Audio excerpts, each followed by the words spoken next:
Bueno, bienvenidos y acabamos de terminar, voy a silenciar, ¿sí? Pero ya saben cómo funciona. Eh, Salimos de la festividad de Shavuot. Todavía es sabido que todas las festividades, como ser Pesaj, como ser Sukkot, son de 7 días en la tierra de Israel, de 8 días acá en la diáspora, ¿no? En toda la diáspora son 8 días. Pero originalmente son 7 días. Y Shavuot es un solo día, originalmente. En la diáspora, en Israel ahora es un solo día, en la diáspora son 2 días, no como fue esta semana, lunes y martes. Ahora bien, no significa que se terminó la fiesta. Está escrito que hasta el día 12 de Sivan, hoy estamos a 9, o sea, hasta el día, no sé, lunes que viene, todavía se podía traer al Beit HaMikdash, al templo, las ofrendas que tenían que ver con Shavuot. Como que también duraba 7 días la festividad. Solo que el día propiamente festivo era uno solo, pero después se podían seguir trayendo las ofrendas durante los próximos 6 días. Los próximos 6 días, o sea que hay 7 días, digamos, festivos, que de hecho los rezos que hacemos eh, diariamente, hay partes que no se rezan porque son de pedir disculpas y demás, que son todas rezos que en las festividades no se hacen. Entonces, si bien ya terminó Shavuot oficialmente, pero las tefilot que hacemos durante los días siguientes, por 7 días, siguen siendo como si fuese Jolamoed Pesach, los días intermedios de Pesach o los días intermedios de Sukkot, ¿no? Como que siguen siendo festivos.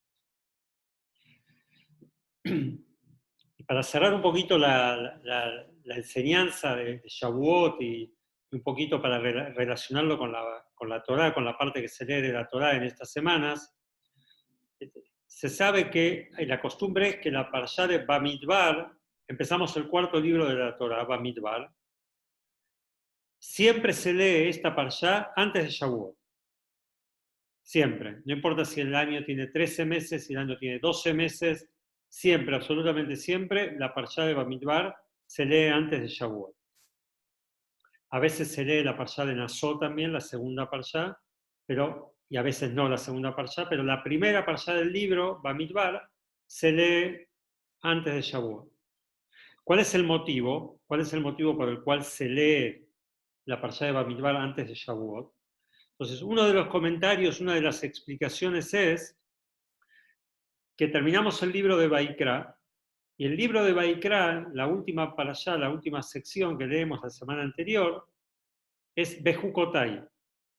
Y en Bejucotai es uno de los dos lugares en la Torá que hay una fuerte reprimenda al pueblo judío o sea, como una advertencia qué sucederá en caso que no cumplan la Torá y las mitzvot. Entonces, como que es una parashá muy fuerte porque es un lenguaje muy fuerte el que usa la parashá. Entonces dice justamente como para calmar un poco los ánimos en vistas a la recepción de la Torá, recibir la Torá interrumpe con una parashá que es medio neutra. Ahora vamos a ver de qué se trata la parashá. Aparentemente es una parashá tranqui, no pasa nada, ¿no?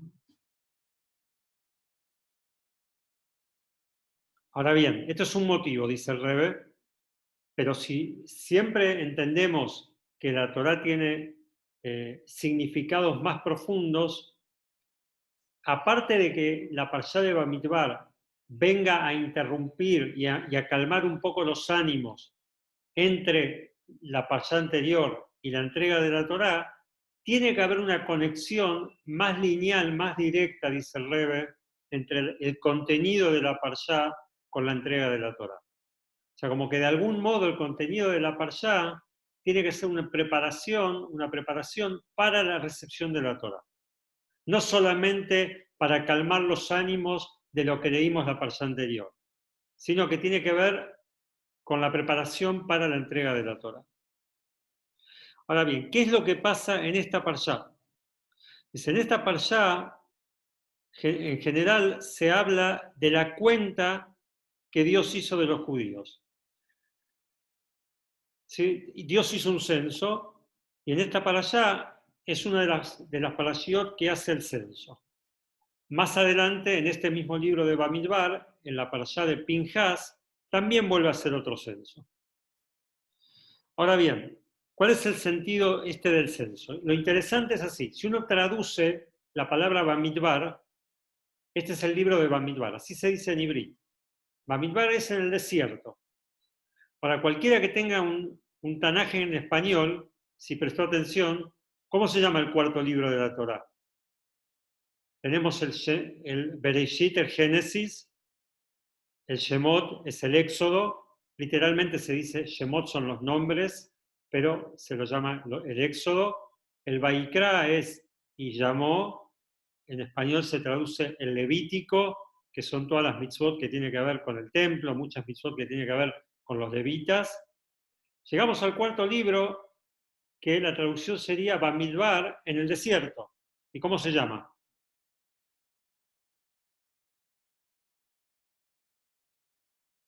Se llama Números. En castellano se traduce números.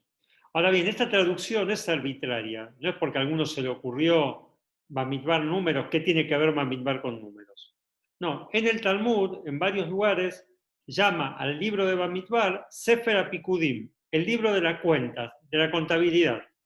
Justamente porque hay dos censos en este libro. Uno es en esta parashá y otro es en la parashá, como decíamos recién, de Pinjas.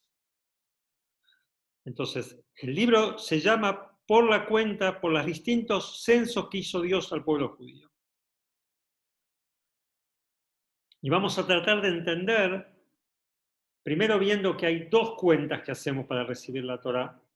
Una es la famosa Sfirat HaOmer, contamos los 49 días. Hay una cuenta que es directamente, entendemos que es una preparación para la recepción de la Torá.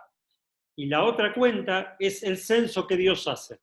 O sea, hay dos cuentas que son preparatorias para la entrega de la Torá. Hoy vamos a enfocarnos, no en Sfirat HaOmer, que ya hablamos varias veces, que tiene que ver con el refinamiento de las cualidades de cada uno, y por eso son 49 días. ¿Sí? Ya lo dijimos varias veces. Vamos a enfocarnos en qué tiene que ver el censo, que tiene que ver con los números, con la preparación para recibir la Torá. Dice, el motivo por el cual, estoy traduciendo del Yiddish, ¿sí? El motivo por el cual Dios ordenó a Moshe contar al pueblo judío, está escrito en el Midrash, y lo trae Rashi esto, que por cuanto que los judíos son importantes a los ojos de Dios, y trae un ejemplo, dice, así como una persona que va a almacenar la cosecha, ¿sí? Fue y cosechó, llegó la época de la cosecha, terminó la temporada alta, la temporada de ventas, tiene que hacer un arqueo, quiere ver lo que vendió, quiere ver lo que ganó. Bueno, dice así, cuando una persona va a guardar su cosecha en el silo, antes de guardarlo, lo cuenta, lo pesa, cuenta las gavillas, que gavillas son, ¿no? Las parvas de espigas que guardan en el silo. O sea, como que él cuenta las cosas que está guardando. Quiere ver cómo le fue la temporada, quiere hacer un balance. Entonces dice, del mismo modo que una persona del campo cuenta las espigas o las pesa antes de guardarlas, dice así, del mismo modo, Dios, como aprecia al pueblo judío, los cuenta. ¿Sí? Así eso trae Rashi varias veces. ¿Por qué los distintos censos? Porque ocurrieron cosas, por ejemplo. En la parashá de Pinjas hubo una plaga, ¿sí? Por un pecado que habían cometido los judíos. Entonces Dios inmediatamente después de la plaga le dice a Moshe, andá y contá a los judíos, quiero saber cuántos son. Y así muchas veces la Torá dice, después de algún suceso puntual, Dios le dice a Moshe, andá y contá a los judíos. Dice el Midrash y lo trae Rashi, ¿por qué? Por la importancia del Yehudí, de cada Yehudí. Dios quiere saber cuántos somos. Ahora bien, la primera pregunta, quiero que salga de ustedes. La primera pregunta, me trae el ejemplo de una persona que cuenta su mercadería antes de guardarla en el depósito. Entonces Dios hace lo mismo. ¿El ejemplo es válido? O sea, siempre se trata de que un ejemplo sea lo más fiel a la realidad posible.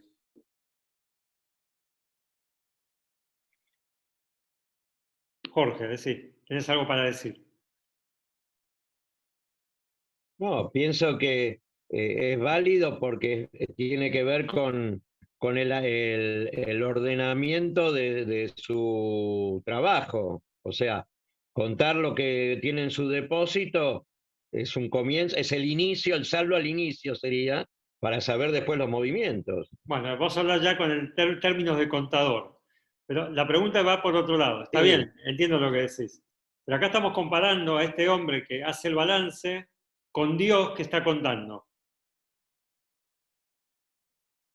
La pregunta es, ¿acaso Dios necesita contar? Dios sabe cuántos son.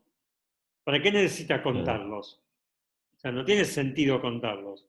El comerciante sí, es verdad, no no, sabe cuánto tiene. ¿Se entiende la pregunta que estamos haciendo acá? O sea, Dios en realidad no sí, necesita contar. Porque ¿cuál es el sentido para Dios contar si Él ya sabe? Sobre esto hay distintas respuestas. Vamos a ver una que trae acá el Rebe, el Shalol Shneilu J. Brit, un libro muy famoso de Cábala, entre otras cosas de Cábala, y también está traído esto en el Hasidismo, que a través que Dios cuenta a los judíos se convierten en una entidad contabilizada. Y ahora vamos a ver qué impacto tiene esto, qué quiere decir exactamente esto. O sea, podemos ser parte de una muchedumbre o podemos cada uno tener su individualidad. ¿Cómo se revela o cómo Dios nos muestra que cada uno es importante?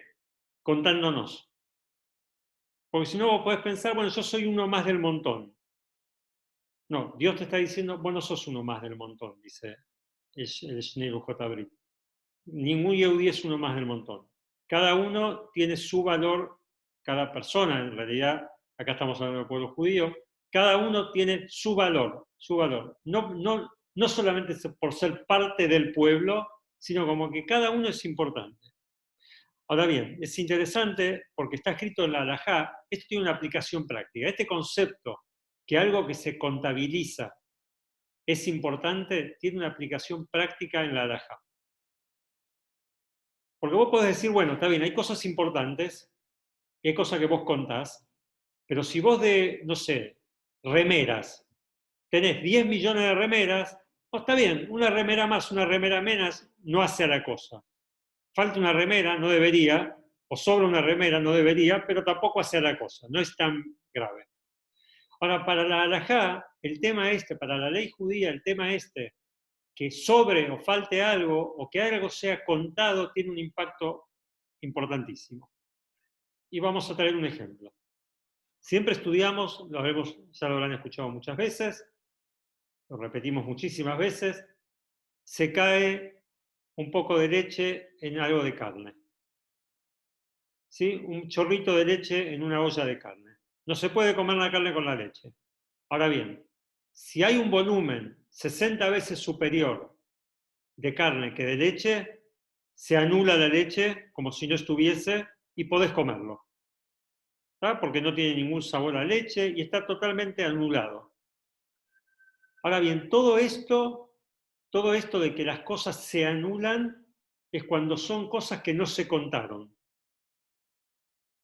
¿Sí? Y voy a traer otro ejemplo para ver lo opuesto. Lo opuesto. Hay una ley que dice, se llama Orlá, que dice que durante los 3 primeros años de un árbol frutal, las frutas no se pueden comer en la tierra de Israel. Creo que acá también. Sí, no se pueden comer. Es una ley que es en todo el mundo. No se pueden comer. Yo planté un limonero en mi casa, durante 3 años no puedo comer esa fruta, lo que salga. Se llama Orlá. Ahora bien, ¿qué pasa si un limón, los limones yo los cuento, los contabilizo, son unidades? No es como la leche que no son unidades. La leche es un chorrito de leche. El limón tiene una entidad, es una unidad. Se mezcla un limón, no en 60, en 10.000 limones que son kosher, este limón que no se puede comer, se mezcla en 10.000 limones que son kosher, los 10.001 limones están prohibidos de comer. ¿Por qué? Porque al ser algo que se contabiliza, tiene una importancia tal que no hay manera de anularlo. Porque todo el concepto que la leche se anula a la carne, que yo puedo comer la carne esa con esa mezcla de un poquito de leche, es porque la leche se anula. Todo esto es cuando no se cuenta algo. Si yo cuento algo, le estoy dando una importancia, una entidad tal que esa cosa no se anula. ¿Se entiende la diferencia? ¿Ah? Entonces, la importancia de contar algo. Contar algo no es algo, bueno, soy uno más del montón. No, no, no. Sos alguien especial. Tenés una importancia por vos mismo, no por ser parte de.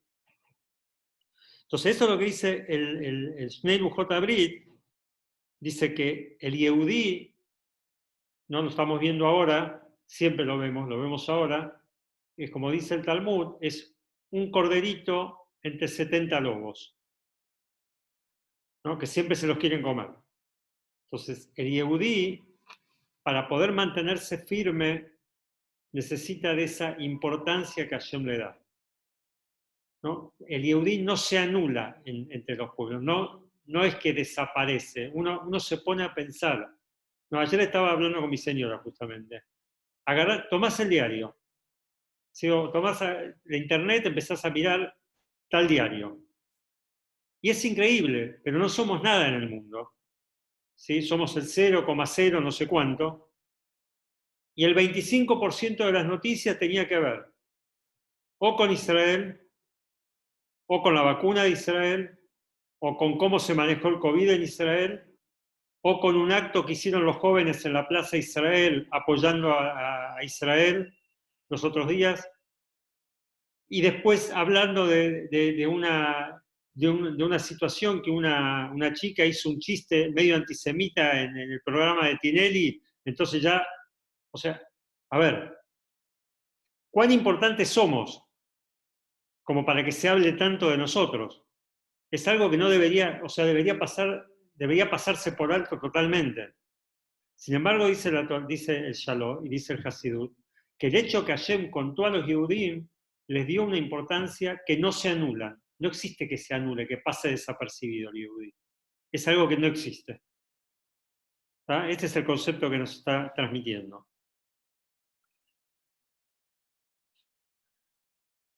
Dice el Rebbe, de todos modos, este concepto quiero entenderlo un poco más porque no se entiende. Dice, todo el motivo por el cual decimos que algo que es contabilizado no se anula, es porque justamente el hecho que yo lo cuento, cuando yo cuento algo, demuestro la importancia de la cosa. O sea, ¿qué nació primero, el huevo o la gallina? Sería la historia acá. El Yehudí lo cuentan porque es importante ya de antes, o el hecho que lo cuentan lo convierte en importante. O sea, ¿qué nació primero? Porque Rashi dice, y eso es lo que Rebbe está preguntando acá, que ¿por qué Hashem cuenta a los Yehudim? Porque el Yehudí es importante. Quiere decir que primero está que el Yehudí es importante. Y por eso Hashem los cuenta. Pero ¿qué dice el Shalom? ¿Qué dice el Shnei Lujot Abrit? No, él dice al revés. Como que cuando Dios nos cuenta, nos da la importancia que tenemos. Como medio contradictorio. O sea, son dos visiones distintas. ¿Qué es lo que viene primero? ¿Se entiende? Jorge, a Gustavo no le veo la cara, no sé si está escuchando, pero bueno. Jorge, ¿se entiende lo que estamos, digamos, la diferencia esta? Lo que está planteando. Entonces, si el Yehudí es importante y por eso Dios lo cuenta, o si se convierte en importante desde el momento que Dios los contó. Bueno, ahí está Gustavo, ahí está. Pensé que se había dormido. Dale. Bueno, como dijimos antes, vamos a tratar de entender esto, qué nació primero realmente. Como dijimos antes, la Parshá de Bamidbar es una preparación para la entrega de la Torá. ya lo hablamos muchas veces, ¿cuál es la novedad de la entrega de la Torá? ¿Qué es lo que vino la Torá? Ya sabemos que nuestros patriarcas estudiaron la Torá, cumplieron la Torá. ¿Qué pasó en el momento del Ar Sinai? ¿Qué pasó en el momento del monte Sinaí? Esto ya lo hablamos muchísimas veces. En el momento del monte Sinaí se rompió la diferencia, la brecha, la grieta que hay entre lo material y lo espiritual. Antes, si bien nuestros patriarcas cumplían las mitzvot, pero no impactaban en el mundo físico, no impactaban en la materia. Desde el momento que Dios entregó la Torá en el monte Sinaí, se anuló este decreto.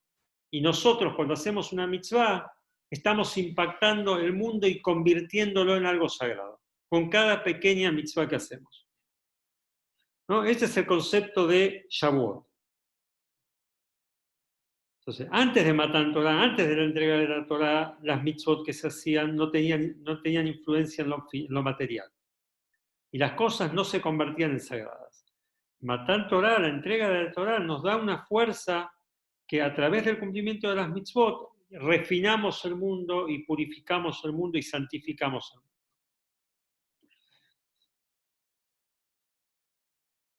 Entonces, por cuanto que nuestro trabajo, nuestra obligación después de la entrega de la Torá es que el mundo sea sagrado y que sea una morada digna para Dios, esta fuerza que el Yehudí tiene de por sí, el Rebbe toma el camino este. El Yehudí es importante. Pero necesitamos que el mundo sepa que el Yehudí es importante. ¿Ah? O sea, el Yehudí es importante antes que Dios lo cuente. Como dice Rashi, que por eso Dios los cuenta. El Yehudí es importante antes que Dios los cuente. ¿Para qué los cuenta? Para que el resto sepa que somos importantes. Es como un mensaje al mundo. ¿Sí? Un mensaje a nosotros, pero más un mensaje al mundo. ¿Y por qué hace falta este mensaje al mundo? Dice. ¿Por qué hace falta este mensaje al mundo? Dice que este mensaje al mundo es por cuanto que nuestro trabajo y nuestra obligación es refinar justamente el mundo. Para poder hacer ese trabajo necesitamos que el mundo sea capaz de recibir de nosotros esa refinación, ese refinamiento, ese elevar el mundo a la santidad. O sea, ¿y cómo el mundo se percata de que nosotros podemos hacer eso? Cuando la Torá nos cuenta que Dios nos censó. O sea, el no yehudí que se entera, que lee el libro de Bamidbar, lee el libro de los números, y ve que Dios a cada rato cuenta a los judíos, dice, wow, ¿por qué los cuenta? O sea, Dios no hacía falta que nos cuente, Él sabe cuántos somos. Justamente Él sabe cuántos somos, no necesita contarnos. ¿Para qué nos cuenta? Para mostrarnos y para mostrar al mundo que Él nos da importancia, que a pesar que Él sabe cuántos somos, se ocupa de contarnos, se ocupa de censarnos. Dice que sin la cuenta, si Dios no hubiese censado al Yehudí, el Yehudí igual hubiese tenido la capacidad de permanecer Yehudí rodeado de 70 lobos. Esa fuerza lo hubiésemos tenido igual. El pueblo judío seguiría subsistiendo, a pesar de todo lo que puede pasar alrededor. Pero de ahí a impactar en el mundo y a refinar el mundo y a santificar el mundo, para eso hacía falta una fuerza especial. ¿Cuál es esa fuerza especial? Cuando te cuentan. O sea, esto es muy simple, ¿no? Cuando una persona lo cuentan, cuando vos te hacen una invitación, viste ahora las invitaciones para los casamientos, para cualquier cosa, antes de la pandemia, ya era todo por WhatsApp. Te mandan un WhatsApp, ¿no? Conozco una persona que le mandaron un WhatsApp, esto fue una cosa real, pasó acá en mi casa, mandaron un WhatsApp para un bat mitzvah. Claro, pero ¿qué pasa? Como es tan impersonal el WhatsApp, es tan impersonal, mi señora no se dio cuenta y compró un regalo para un varón. Porque es algo como que vos ves un WhatsApp y medio que lo leíste y está bien, viste la fecha y ni siquiera viste bien la hora, porque no es algo que tenés, como que no tiene la importancia que debería tener, ¿sí? O sea, fue y compró un regalo para un varón, cuando era un bat mitzvah, era para una mujer. Lo que quiero decir, cuando a vos te cuentan y vos estás en la lista de invitados y te llega una invitación a tu casa, o sea, vos te das cuenta que tu presencia es importante. Vos te das cuenta que tu presencia es importante. No es un WhatsApp que te mandaron. ¿Sí? Lo que Dios nos quiere decir acá, sepan que yo valoro a cada uno de ustedes. ¿Sí? Y no solamente ustedes sepan, sino que quiero que el mundo sepa eso. Quiero que el mundo sepa eso, por eso los cuento. Justamente por eso los cuento. Entonces, para poder impactar en el mundo, necesitamos que el mundo esté como receptor de ese impacto que nosotros queremos causar en el mundo. O sea, vos podés cambiar el mundo, vos podés cambiar a otro, vos podés influenciar al otro si el otro está preparado para recibir tu influencia. Si el otro está como con ganas de recibir tu influencia. Ahora, ¿cuál es la manera de que el mundo se prepare para recibir la influencia del Yehudí? Contando al Yehudí. Porque ahí el mundo ve que el Yehudí es importante. Entonces se prepara y se para frente a un Yehudí de una manera, distinta a que si fuese uno más del montón. A estos Dios los contó, uno por uno. Sabía cuántos eran y sin embargo va en la Torá y trae no sé cuántos versículos y los cuenta una vez y después los cuenta otra vez y los cuenta una tercera vez. ¿Sí? ¿Cuándo salieron de Egipto los cuenta? ¿Cuándo hicieron el Mishkan los cuenta? ¿Cuándo están en el desierto los cuenta? Cuando están por entrar a la tierra de Israel los cuenta. A cada rato los cuenta. ¿Qué pasa acá? ¿Quiénes son estos tipos? Bueno, eso es lo que el mundo se percibe y está preparado para recibir la influencia del Yehudí a través de las mitzvot. Ahora, para terminar, una cosa muy interesante, muy digamos, de color en todo esto, el censo. ¿Sí? ¿Ustedes saben a partir de qué edad se censaba a la gente? O sea, hoy hacemos un censo y se hace un censo en un país y cuentan absolutamente a todos, desde un chico recién nacido hasta la persona más, hasta el mayor de todos. La Torá, Dios le da la orden a Moshe con respecto a las 12 tribus, porque con los levitas era distinto. Los levitas se los contaba desde el mes de nacido hasta los 50 años, porque era, digamos, tenían como un régimen especial, por llamarlo de un modo, ¿no? Tenían otra entidad. Ahora, el resto del pueblo los cuenta a partir de los 20 años. Entonces, dice que a partir de contame a todos los Yehudim a partir de los 20 años, dice Dios. De 20 años para arriba, Kol Yotzet Tzavá, todo aquel que puede ir al ejército, dice. Kol Yotzet Tzavá Israel, y habla de los hombres, ¿no? Habla de los hombres. Solamente cuenta a los hombres mayores de 20 años. Ahora bien, la pregunta es, ¿por qué no cuenta a los menores de 20?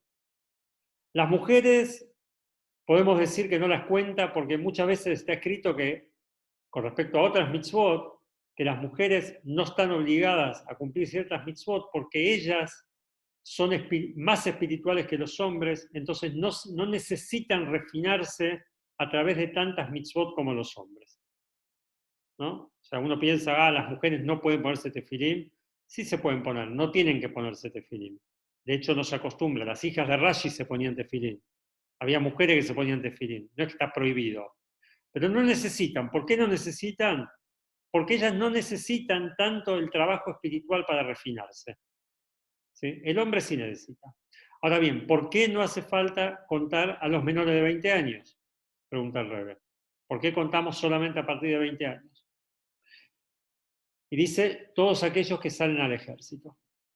Y el Rebbe explica lo siguiente, que justamente, ¿qué significa todos aquellos que van al ejército? No literalmente y nada más los que van a pelear a una guerra, sino como ejército se refiere a todos aquellos que van a pelear contra el mundo para cambiar el mundo. Pelear pacíficamente hablando, estamos diciendo, ¿no? Con el cumplimiento de las mitzvot, con el estudio de la Torá. Cuando queremos impactar al mundo, es como una guerra, porque vos estás impactando al mundo, querés conquistar el mundo. Conquistar el mundo sanamente hablando, ¿sí? Hacer del mundo un mundo mejor. Eso es conquistar el mundo. Está escrito cuando Dios ordena a Adán y Eva a reproducirse, dice, prurbu, dice, multiplíquense y sean fructíferos, milú et haaretz vehivshua, dice, llenen la tierra y conquisten la tierra. ¿Qué le dijo? Que vayan a pelear, no había con quién pelear, no había una guerra. Conquistar la tierra significa hacer del mundo un mundo civilizado y donde se pueda vivir y convivir. Entonces dice así, los menores de 20 años, dice el Rebbe, son jóvenes que primero tienen que formarse ellos.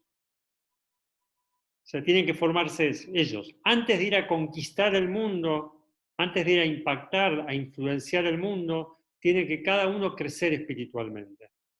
Sí, así como el mundo tiene que estar preparado para recibir la influencia del Yehudí a través de las mitzvot, así también el Yehudí tiene que estar preparado para poder influenciar en el mundo. Para todo esto, dice, hace falta tiempo.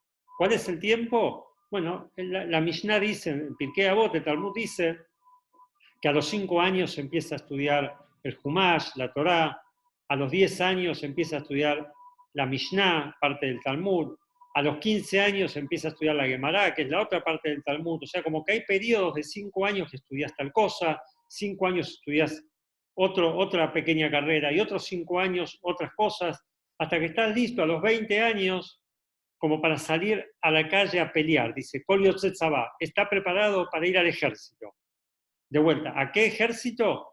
Al ejército este de conquistar el mundo con las buenas acciones. Dice, por eso no los cuenta, por eso no cuenta a los menores de 20 años, porque los menores de 20 años no están en la situación de ir a conquistar el mundo.